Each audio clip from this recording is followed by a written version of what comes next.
Milanie Luna, welcome to the Never Too Late to Be Great podcast. Thank you. It's so great to have you guys here today. Never too late. Never too late. Thank you for having us. I was half expecting you guys to come in roller skates. I was going to. I feel very ashamed for turning up on foot. I'm sorry. I was surprised when I didn't see her on skates because I bought my skates, but I guess yours is in the car. It's raining, and I don't want to. It's too rainy. Yeah, I have a little bit of PTSD. I'm like, you know what? It's a marathon. Like I have my whole life to skate. If it rains, it is a good time to, take a break and just walk a little bit. People do. I feel like tell me, I haven't. This is the first time I've seen you on shoes or on foot, so that makes me feel a little bit better. You're like on skates now. On foot. Yeah. That's how we describe it. Better. What's the percentage like on foot and on skates? Oh man. I try to do like 80-20, like 80 skates. 80 skates. Yeah. 80%. For me, it's like a 60-40 because I get very nervous sometimes with skating in the street, or like if I know someone's going to reprimand me for skating somewhere, I get a bit anxious. So then I don't always. I get you. I used to think like that, and now I kind of stopped caring. Because you realize nothing happens to you. And plus, also like I feel like sometimes my attitude of like waiting for them to tell me off makes them feel like they can tell me. Right, because they're like, oh, she's getting smaller. Yeah. Exactly. Right. Whereas I feel like if I turn up with the attitude of, what are you gonna do? I'm not gonna take my skates off. Yeah, exactly. Then it makes it easier to think, I'm just gonna go out on skates. But I definitely get you about that. Like it's. Yeah. Who are the worst in Hong Kong at telling you guys off? Like it's the guards on Tamar Park, the people in Tamar. Tamar Braxton. In that park, the people like to wag their fingers at us. But yeah, even then you're like, okay, I'm going home, bye. Just skate away. It's not an issue, but sometimes it's an issue for me. For sure. I think it depends on how often you go. Yeah. Right? Like when I first started skating in malls, for instance, like I feel like IFC was fine. Because you just go in and out. Yeah. Right? But then now more people are going through and they're like... You're getting chased down. Yeah, for sure. Like we were playing like cat and mouse with the security guard for a little bit, where he would go around and I would like disappear, try to like kind of, chase him or him, not have him chase me. So I think it definitely also depends on how often, because like Tamara was also your route. Yeah, my route to work, to and from work. So when we were skating that a lot, the security guards would notice. And they start like timing you, like figuring out what your time is and Exactly. And they recognize your face and then, so I feel like definitely it's more about how often you go and how long you hang out there. Right. So you guys know which routes now to take, like avoid these streets and those pretty much. And we also like to switch it up every now and then, I guess, because the same route kind of gets a bit boring. What's up with you? You understand how much it hurts to fucking have to go through with the security guard. You don't see why you're going to lock you up, Dad. Watch it. I think also like for us, it's more like learning how to deal with security guards or how to deal with people who try to stop us. Even pedestrians sometimes would be like, oh, it's not dangerous, blah, blah, blah. And I'm like, did I hurt you in some way? Like, who hurt you? What's your trauma, bro? Exactly. Okay, let's go. For sure. And then like them telling you like to stop skating, get off the road, like that type of thing. Because like I feel like at first it starts off as like you feel like, are you concerned for my safety, or you just don't want me to have fun? Or do you know what I mean? Because like Such a sucker. Such a sucker for the rules. Yes. You're having fun and I'm not.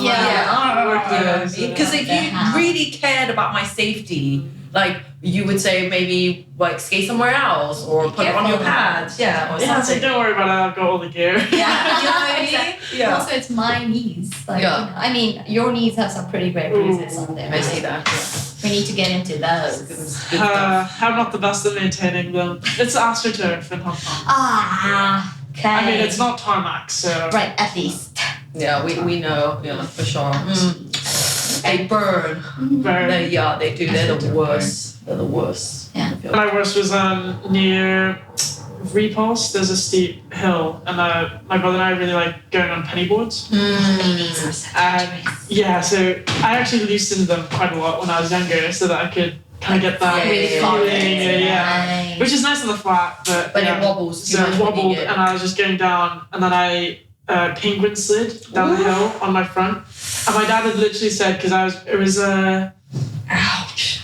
yeah, like Christmas or something, and I was wearing a brand new jacket, and it was a waterproof, so it instantly tore. He'd warned me, and as always, parents are right, and ripped it. I was more upset about that. I wasn't crying because there was gravel in my side. Which you would have to fucking scrub. Yeah, to I get did out, hospital right? actually Yeah. to get it. Yeah, but I'm sure you guys have horror stories too. Tell us about the horror stories for those that want to get into it. Maybe you shouldn't. Yeah. When I started skating, I wanted to try like kind of all the different skating things. So I got myself like a really nice, not a carver board, but what do you call them? Surf. Like a cruiser. Yeah. A cruiser board. So nice and fat cruiser. Not and a then longboard. Is that the no, same? not a cruiser. No, it's a fat one, but not too long. So I went on Llama and I was like, yeah, I'm gonna go down this slight hill. And then as I went down, it wasn't as slight as I thought, and then it was too quickly for me. So I fell and I scraped everything, like just down to the fucking bone. In the belly. Oh no, the that belly was was the other different- time when I scraped my That was belly the because I skating. fell, so Yeah. hectic.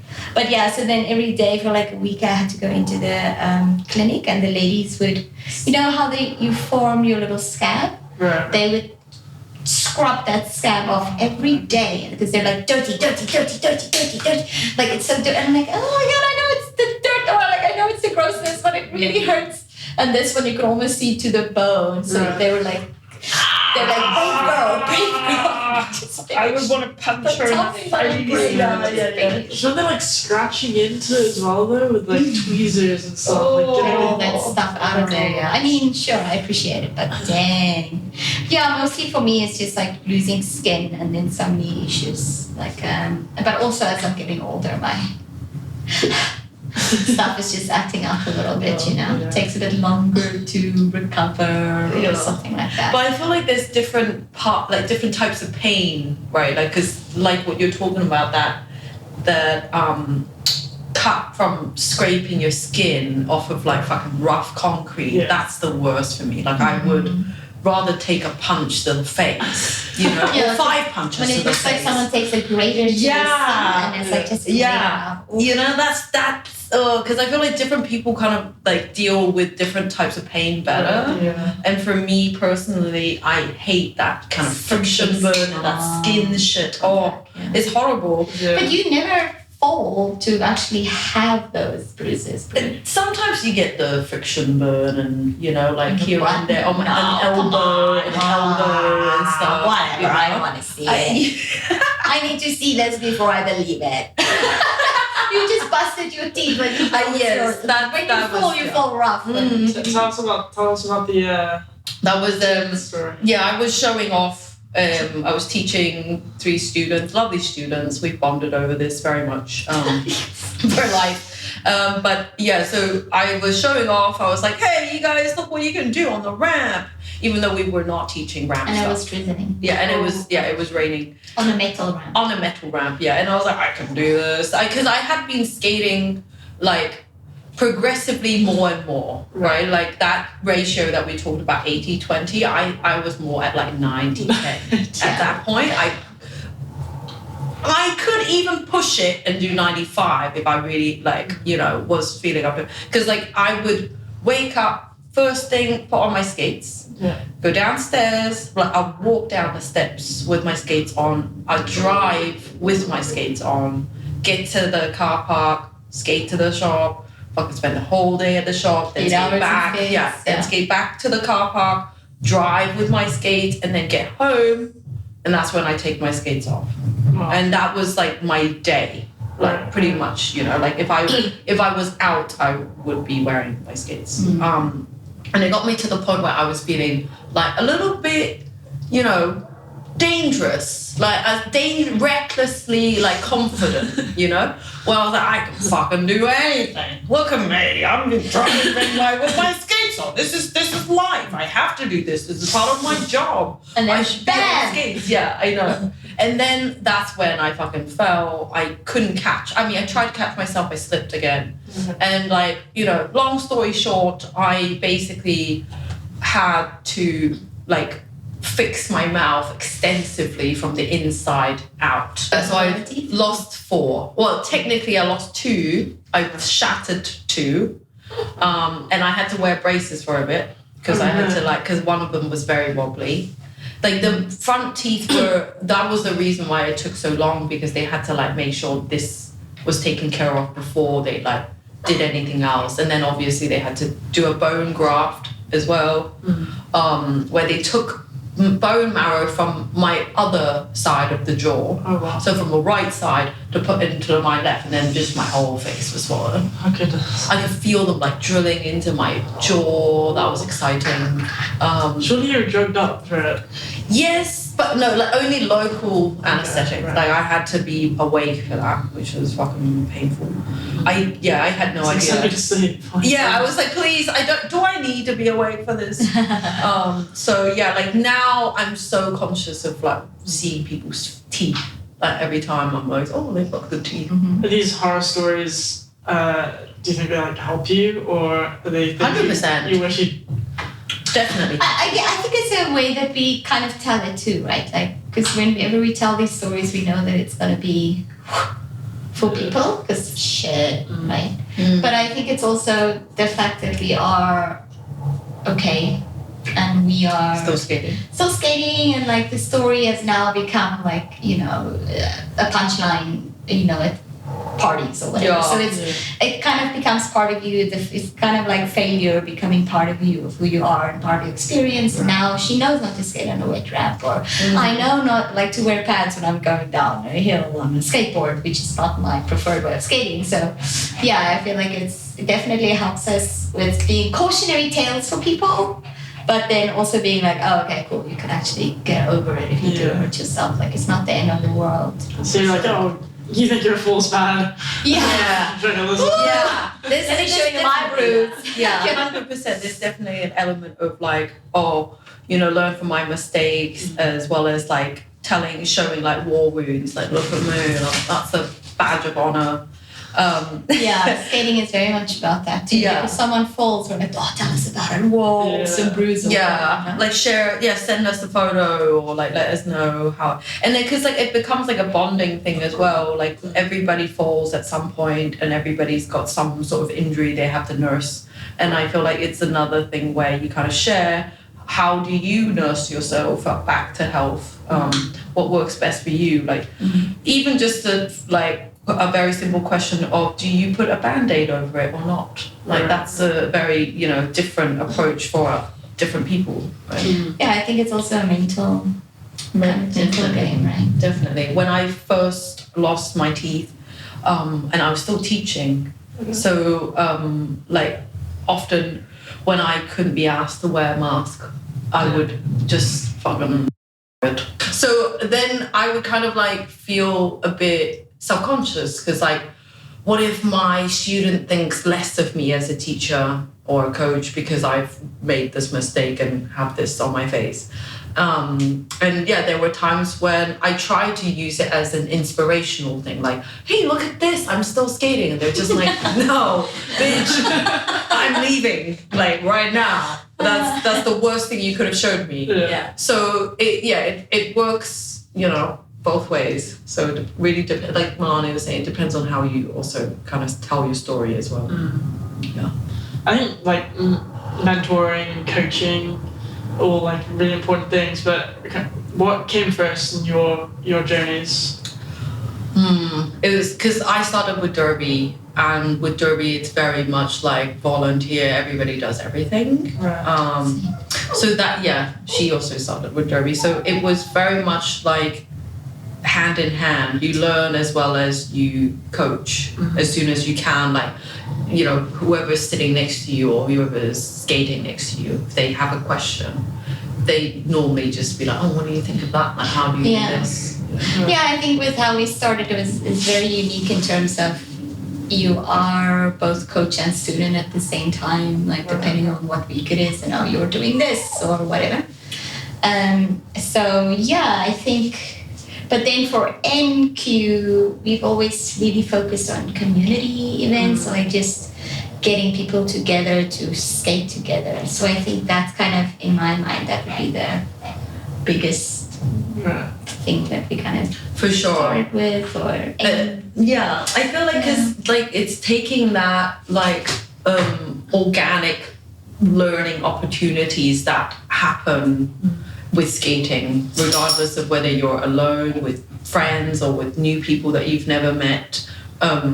That happens very often. And so I feel like when we started Madam Quad, what really got us kind of on people's radar is that because we did this Monday free skate thing, where you just turn up. If you wanted to rent skates, you can pay extra for that, but if you had your own stuff, you can just turn up and it's free. We bring music, and like if you have questions, you're welcome to come ask us, like, how do I stop? And people often did. Like, how do I de-stop? How do I do this? How do I do that? And then it just turned into 2 hours of coaching for all of us on Mondays. So we're like, we need to change the system. You know? Because, it's just like tough. Like sometimes you have to like navigate between that, like helping others and then helping yourself. Like, when do you stop to like say, okay, but I just want to skate. Like, I also want an hour of just skating. Exactly. Just helping people out stop or something like that.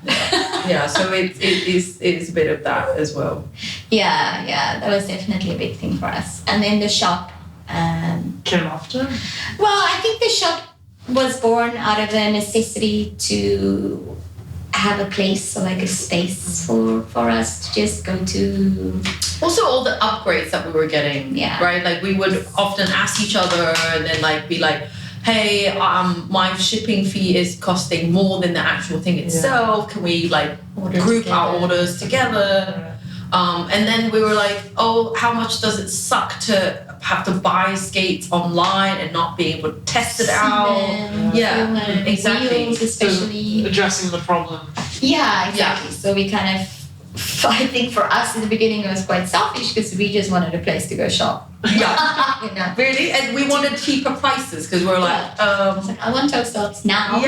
Then let's make it happen. Like, let's get toe stops. If we order 10, we can all get it cheaper. Like, this is the shop. Why are we not? And then and then I was like, okay, well, I've got like, luckily my mum had worked hard in her life. And she managed. Thank you, Mama June. Thank you very much. And she has access to this property that I could be like, oh, maybe take that over and make that into a shop. We took over the shop, and then we started buying like a very small amount of stock. And we basically catered to the Derby people. Within our league and like in the neighboring Asian leagues in Shanghai and Beijing, Bangkok, because they didn't have access to like shops either. So whenever we would get together on a yearly basis back then, we'd get together every year. It'd be one of us hosting a bout where the other leagues would travel to go play with them. Right. So then whenever we had those opportunities, we would be like taking orders, bringing stuff over, or having people come and buy stuff here. And that was just, our menus were printed. We didn't have a website. We made it on Canva. Yeah, she made it on Canva. She made it on Canva. Printed out shit. Beautiful Canva stuff. And we still have that somewhere. But it could be it was even in like your Keystone. She worked at the tutoring I was still center. working full time before I decided to give that up to do NQ for full time. Yeah. Which was a bit of a leap of faith, because we couldn't pay her for the longest time. Not the salary I was getting at least, But I was lucky enough that my wife was like, babe, follow your dream, do it. No time like the present. So it's a beautiful wife, inside and out. That's the hardest part there, right? Like making the leap. Yes, for sure. Like starting a business, like I think. Just doing it. Yeah. Yeah, but I mean, I was like kind of in between jobs and stuff, and I had, for my entire life, it felt like looking for a purpose. And I felt like, to me, it just made perfect sense. I was like, I love skating. There are skaters around, and I know they love skating just as much as I do. I feel like it was just a matter of time before everybody else in Hong Kong realizes like how great this thing is. And we were very lucky that we kind of like caught it right before COVID. Yeah. And the big surge of roller skating. Yeah. So we were established when the craze hit Hong Kong. Yeah, like we had some experience. We were getting better at like keeping stock or like the right amount of stock, what to order, even just like getting used to the POS systems, like the whole business side of the skating, which we were completely like underestimated how hard Super it was. amateurs, because I mean none of us have a business background like, at all. Yeah. We're like, this you buy skates with someone. Yeah. Petty cash. Yeah. Cash. You pay later. Yeah. Lay back. Yeah, exactly. I don't want to deal with it right now, and I trust you because I have all your details. Yeah. Because it was so much easier. You know, we didn't even think about like doing deposits for rentals, like because we're like, we know all of them. Yeah. Who's gonna keep this skanky, stinky ass like set of gear? You know what I mean?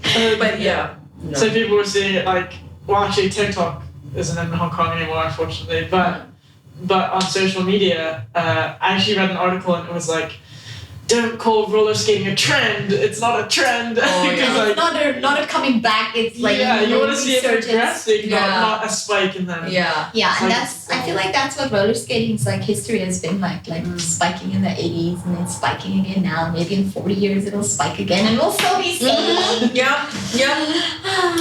I feel like because is that I guess for some people. It is a resurgence because they're like, I've not seen this in the public arena or like commercials or on like, you know, just on TV.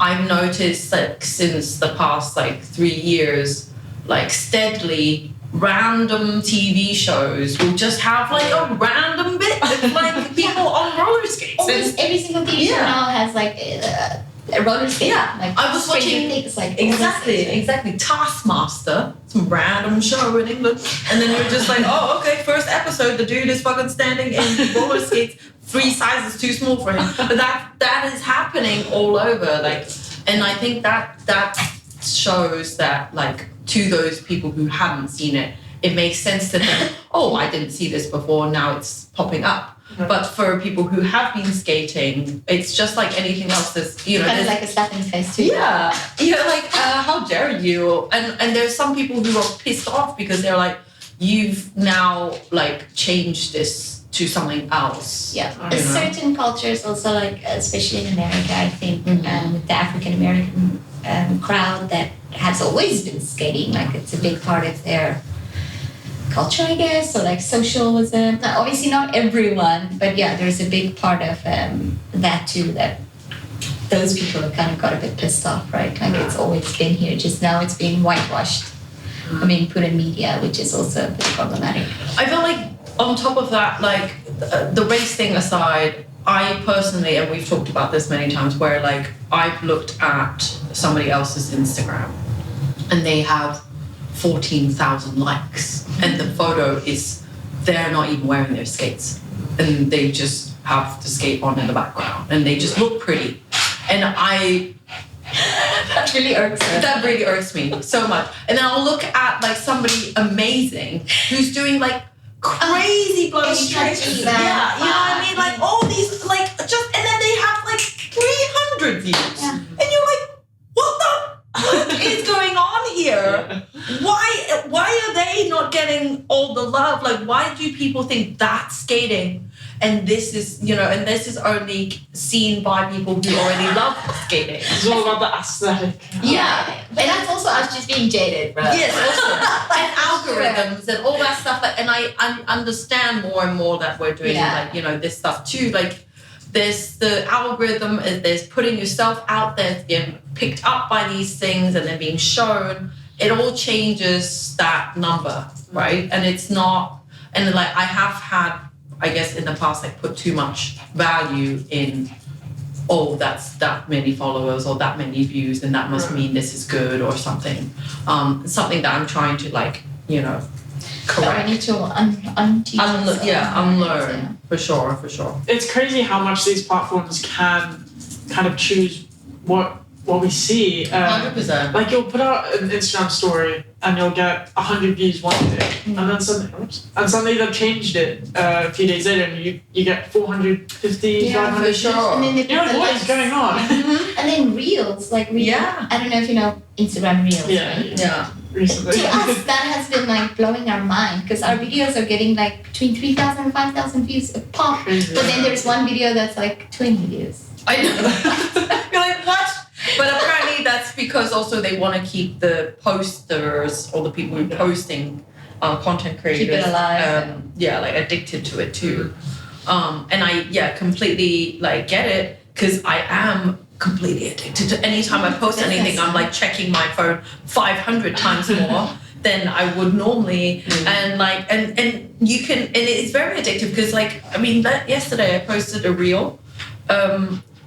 I posted a reel and then right after I posted another story. And by the time I had posted my story, that reel had gotten like 300 and something views within like a minute or something, right? And it was just like, what is happening? And then you want to keep checking back. You're like, where is it now?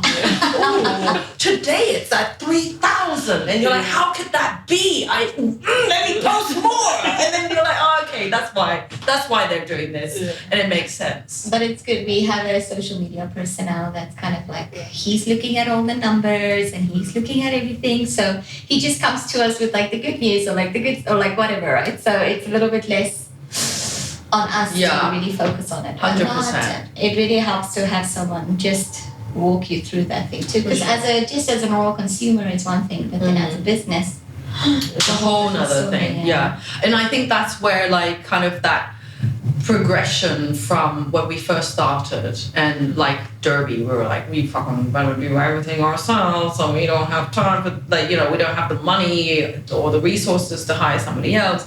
And then the better it's gotten, the more we're able to like now be like, okay, we can hire somebody else for that. Let me focus on this thing so I can, you know, be my best at MQ. And it's been a learning curve to like kind of really remind yourself when to let go of these jobs that you've been holding on to, and you know, and when you like, okay, you paid that person maybe a little bit too much to do something that you know could do without, or you could do something, you know what I mean? So there's definitely like kind of this back and forth of like loving your job and your passion, but learning what like needs to be done business-wise, and that is boring. It's so boring. I fucking hate. No, thank you. Like just give me skating. Yeah, exactly. So like, dream is to fucking get this brand to a point where we can, you know, be as successful as like, you know. It's just franchise it. Yeah, exactly. And then we can go off and like live in the middle of nowhere. Build our skate ranch. Yeah, that's right. Our skate ranch.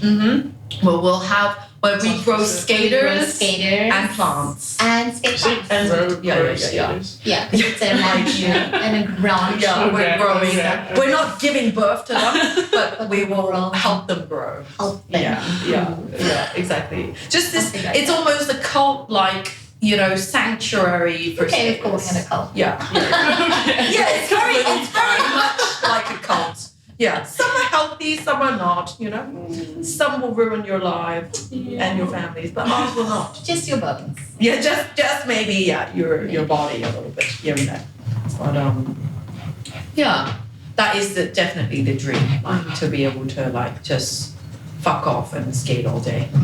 Yeah, and of course it's it's difficult to kind of offload those responsibilities to other people because it's your baby. I mean, yes, and also, but the thing is, like, also who, like, because we, for instance, coaches, right? Like, you can't just get some random schmuck on the road, off the road and just be like, okay, you can start coaching skating now. That doesn't work, right? So we have to look within our own community. And the same with like certain things like SEOs or like making products on our website, right? Like at some point, like you do need to know what a plate is. You know, like you need to know what the different parts of what do they mean and like what are we referring to, and it's that kind of like struggle. Like, how much can we get away with hiring somebody who has no experience in skating and they're learning everything on the go? We got so lucky we did hire someone like that as a shop person, Yazzie, and she has been so hungry for skating. Like, she went from not skating at all to like skating every damn day. Like, she knows everything about skates now, so it is possible. She has definitely. She walked into our lives at the right time for sure. Yeah, perfect. We are so over the moon with her. We're like, oh my god, the best person we could have hired, and like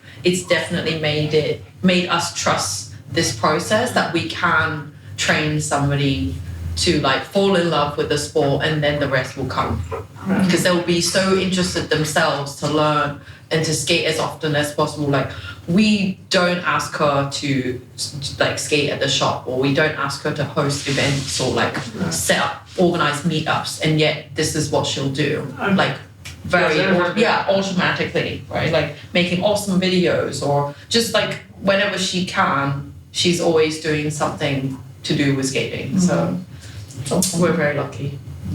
Yeah, no, that's epic when you get someone who's so kind of passionate. They're like always looking to upskill and develop and get better.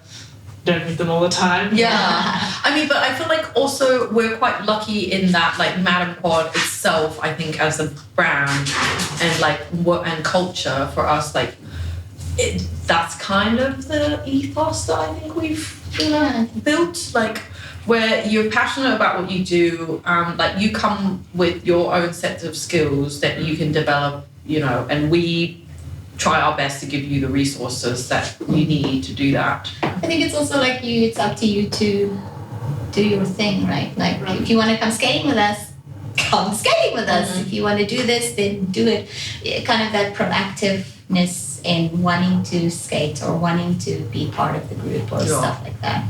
How easy is it there? Like, if I were to kind of want to pick up skating, would I go on Instagram? Is there a forum where you can kind of see basic Q&As? Because if I didn't know you guys, I wouldn't know, I can just go to Victoria Park and on a Monday and then borrow skates for X amount of money. Yeah. Right. I think like if we're talking within the scope of Madame Quad, like we try to kind of, like you say, like have all these platforms and different resources to kind of answer these questions that we know preemptively people would be asking. Whereas like outside of that, I think from my like just speaking to people, I feel like usually people go on TikTok, like YouTube, like the social media platforms, and they see that. Right. And then from there kind of like go down this rabbit hole, and they find one thing and then another, and before you know it, like somehow they got onto our website. We're just like no SEO, we've done like no advertising, like obscure. Some have even complained about our speed being a little bit slow back in the day, so that we've fixed that now. But like I feel like there were quite a few times where I was quite surprised as to how people felt. I think a lot of people come to us like, we saw people on these skates there. That's and a we big talked one. to them and they pointed us here. So word of mouth in Hong Kong. Yeah, word of mouth for sure. And I think also just in Hong Kong, I mean, we're not the only skate shop anymore. Well, we're the only skate shop dedicated to quads and roller derby. Quads and roller derby, I didn't know what the word emporium was until I searched it up. So, Hey, thank you guys for teaching me a new word. Emporium, and it's so good. Yeah. It's emporium, Exactly. I wanted it to sound so terrible. posh. Yeah. I was like, oh, it's I wanted it to sound like witchy. It does sound very right? Like posh and witchy. Madam Quad. Oh, So, we spent like so long. so the quad is quad skates, right? And then the Madam, we went to Madam Fu one night to go eat. Okay. And I was like, oh, horrors, I love it. Yeah, we're madams. And we were like, oh, everybody could be a Madam Quad. And also like the idea of like Madam Quad being like that, like kind of motherly figure that helps like kind of nurture the local community or the skaters. And Yeah, I just thought it sounded cool. Yeah. And with the opera face. mask. the Chinese opera. Does it face. cool. Yeah. We wanted to just, I guess, mix and match a bunch of things, kind of like how we. I know my dad told me, it's like, if I look at this, I don't know what shop you are. I'm like, cool, Dad. You're not in Hong Kong, bro. We look at it and we know skate. Yeah. I feel like that's also another thing, like when it comes to doing your own thing or taking risks, right? Because there's always going to be people with a different perspective or different starting point or like, different intention. And they're, for your dad, like he's protective of you. So it makes sense for him to be like, this makes no sense to me. You need to make it different, blah, blah, blah. His whole life he sells cars. Exactly.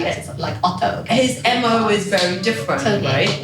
And it's like kind of like, do you listen to them and how much do you listen? And then like, are you going to make your own decisions? Like, because we definitely were told by many people, like, are you crazy? Yeah. How many people skate here in Hong Kong? Aircon guy. Yeah, the aircon guy. We had like, a joke. Yeah, exactly. We had an aircon guy because like when we just started furnishing the shop, he came to like fix or to clean the AC filter, and he was just like, so this isn't your like day job, right? Like you've got this is like a side hustle.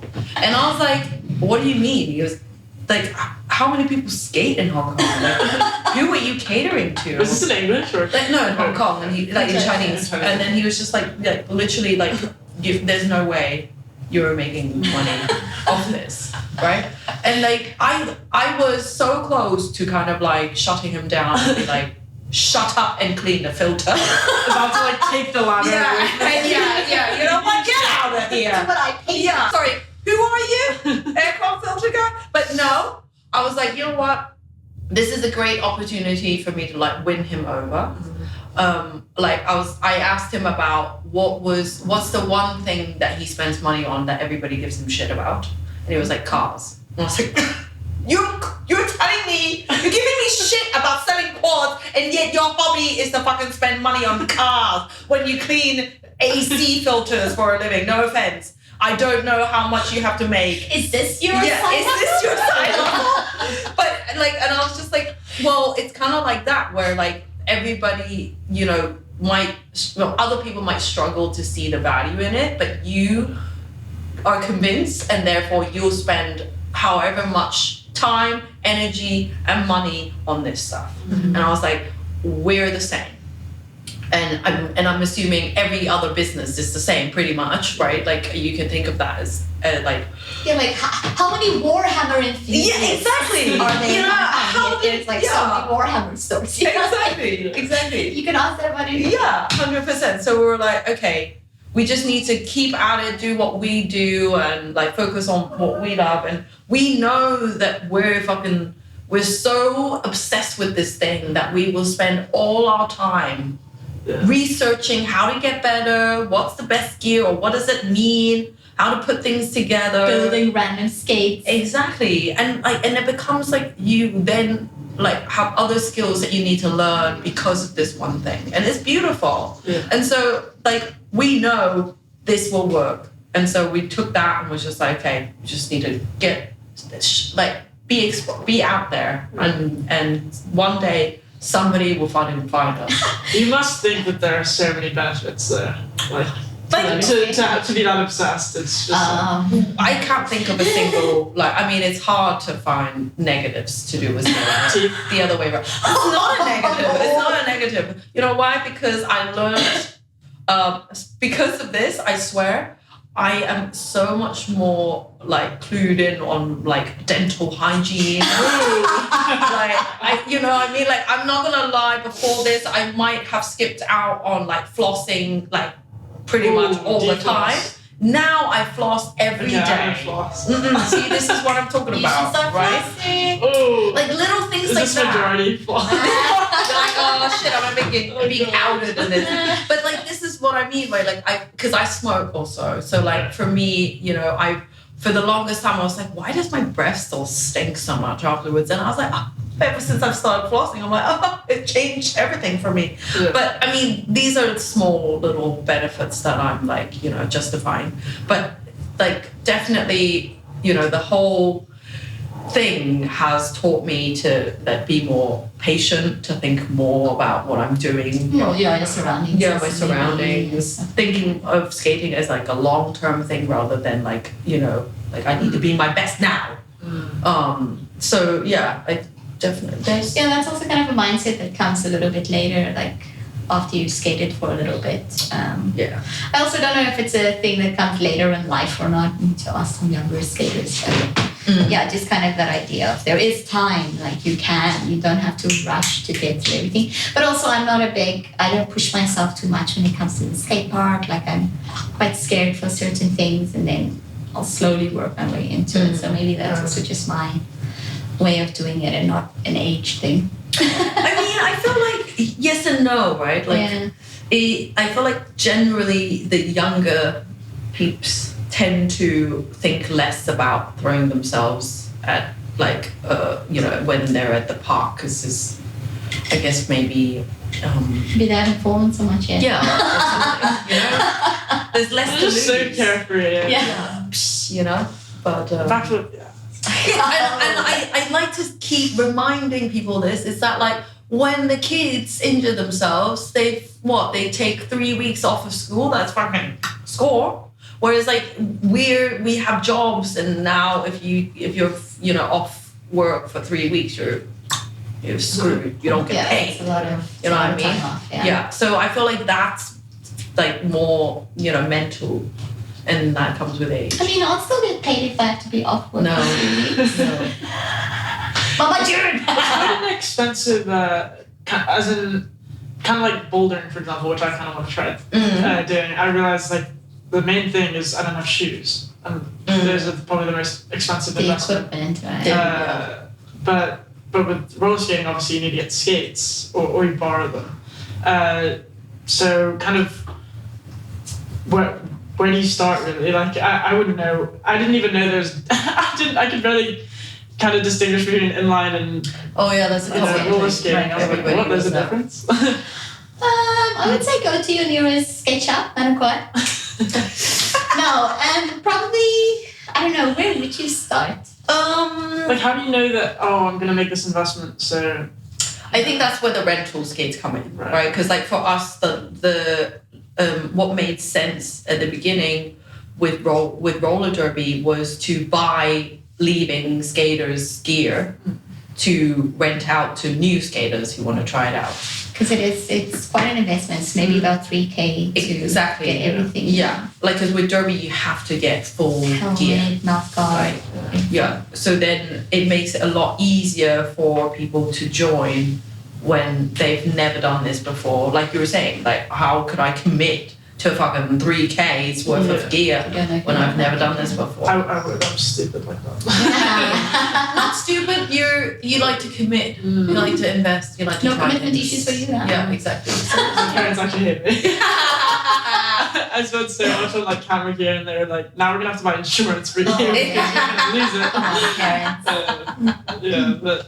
But yeah, you do get a lot of people coming in and saying like, I want to know for sure. So like, I mean, often if you hang out in that like rink area and you approach one of us and go, I would like to try, can I try your skanky, dirty, hot sweat skates on? We're like, go for it. you know, like, yeah, sure. Do it. We've often like offered people that were interested, be like, oh, you want to try our skates, and what size are you? Didn't we try skates that night with the rocket? Someone tried. Yeah, somebody tried our skates on that. Yeah, and that sort of happens. That's very much like basically RMO, common, right? Like, So you don't even have to try and expand, really. People just come to you. Or Yeah. Especially if it's been like tickling at them a little bit, or if they've seen it around, and now, I don't know. I think. Is it mostly kids though? No, some adults. Like, I feel like it's quite a big range. The other day, a 79-year-old uncle came into the shop to buy a pair of skates, and he's like, oh, I don't want to spend too much money, blah, blah, blah. But yeah, usually when people come into the shop too, and they also ask the question about investing money versus the time spent, and because then we'll be able to be like, okay, if you're skating 1 hour a week, buy this skate, but if you're skating more than 5, buy this skate, you know, just because it'll work out better that way. But yeah, we've had so many different aged people coming into the shops too, or into the shop and skating and stuff. It's really cool. Yeah, and I think that's what, again, another positive about skating is that you can be at any age, really, as long as you can strap a pair of skates on. And the beautiful thing is then you bring other people, right? Because if you're like with the 79-year-old, I don't know if it's the same guy, but I got a call like about a month ago, and he was like, my dad, who's like in his 80s, are looking to start skating, so I want to buy a pair of skates so I can skate with him. And then like, and then you have like daughters or like sons that have just recently picked up skating, and then they insist that their parents need to join them, or like wives and husbands, boyfriend and girlfriends, boyfriend and boyfriends. Yeah. All the like, I feel like as long as you have one person, then they start to, it's kind of like a disease. Like then you start to infect other people. How much you want to do it yourself though? Like, I don't know if I was a beginner, I don't think I'd want to go out. That's also another thing. Yeah, it's a very common like sentiment. You don't want to be embarrassed. You don't want other people to see you fall and like smack your face. Yeah, and have someone laughing there. Yeah, exactly. But then like usually, so like people like who feel that way will like pick a spot and then go and learn by themselves in the dark corners. And then there's also people who eventually like approach their friend or was like, I want to do this, like come do this with me. Yeah. You know, and then you both fall and make a fool out of yourselves together, and then it's less like, oh, I'm a douche. You know? Yeah, it's happened so many times where 2 people come in, one buys a pair of skates, and then the next day the other person comes, and then you're like, oh, yeah. I told you, I asked you when you're gonna buy it. Yeah. So it was quite definitely, infectious. Yeah, very much. I feel like what I love about roller skating as a sport and a business is that it makes sense. Like everything makes sense. Like if you like want to try, then it makes sense to think, okay, we need to have some rentals for people to like try. And then once you've got the rentals, then obviously people will want to buy secondhand ones, and then obviously like brand new stuff. And then they'll want to sell their old shit, and then they'll want to learn how to skate. They'll want to talk about it, and it's just logical. and it's just logical to think, okay, and if you're a skater yourself, it makes perfect sense. I mean, like all these things firsthand as well, so it makes just like simplifying the process for everyone else. Yeah, I feel like when I see other people's businesses and what they have to do to like market themselves or like to brand themselves, like our job is a lot simpler. It's not easier, but it's simpler. You know what I mean? You just pop skates on and then that's it. Then people know. Well, actually, on that note, it's been great talking to you, Milanie and Luna. Thank you so much for coming on to the Never Too Late to Be Great podcast. Because it isn't ever too late for you to be great. Never too late to be great. Thanks for the plug, guys. Yeah. Peace out.